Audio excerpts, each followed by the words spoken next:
Hi, my name's Narelle Mantelle and I'm the CEO of Reverse Garbage here in Mantelle.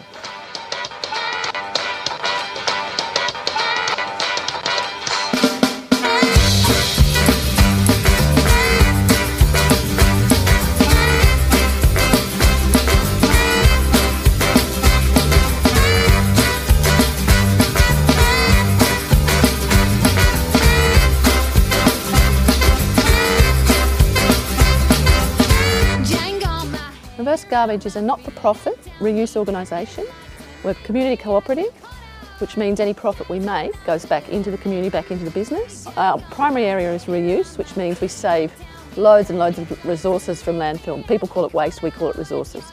So currently we're saving about 35,000 cubic metres of waste from landfill each year, or resources from landfill each year. We also have a fantastic education program. We also do events.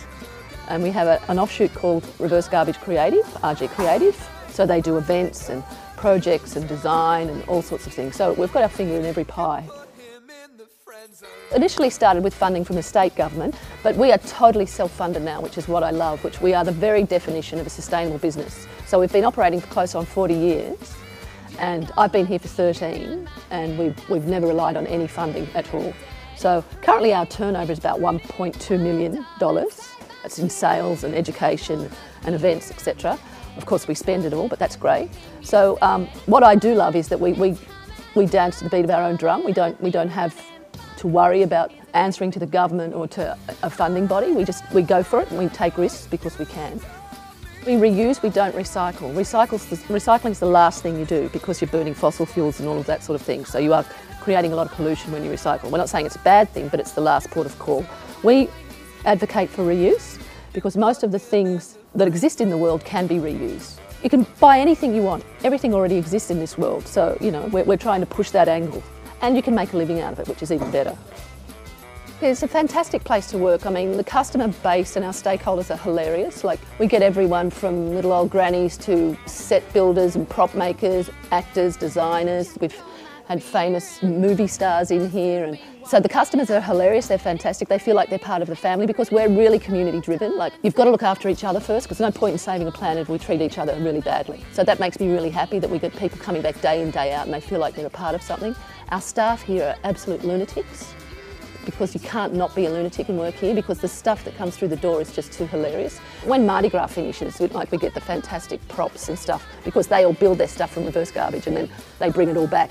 So we get some hilarious huge penises, and it's hard because we get kids coming here all the time. Do we hang the penis? Do we hide the penis? You know, stuff like that. But there's too much to talk about. You know, you've got to come in and see for yourself. You know, when I first started, there was like $40 in the bank, and it was 2 days before payday. But we've managed to turn that around now. One of the hugest challenges here, though, is where to put everything, because demand for our services is so huge that we could be out in the truck 7 days a week, 24 hours a day collecting stuff. Our strengths really are our staff. Personally, I've brought people into the business that I know have strong belief in environmental and ethical issues and have a strong humanitarian standpoint and a belief in helping others. And I think that makes the company strong because people feel good shopping here. They feel like we're not just out to make a buck and that there's not just one person getting rich. We're winning awards all the time from really conservative organisations, which I find hilarious.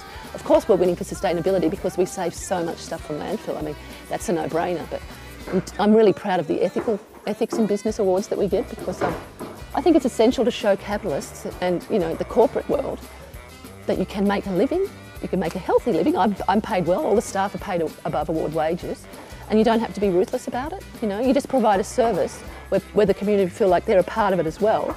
And everybody wins, you know. No one's, you know, overworked or underpaid. No one's suffering at our hands, you know. That's kind of a really nice feel. And now we've got 100 grand in the bank. I mean, for a not-for-profit in Sydney, that's, you know, totally self-funded. That's unheard of. That's where we're different from the corporate world.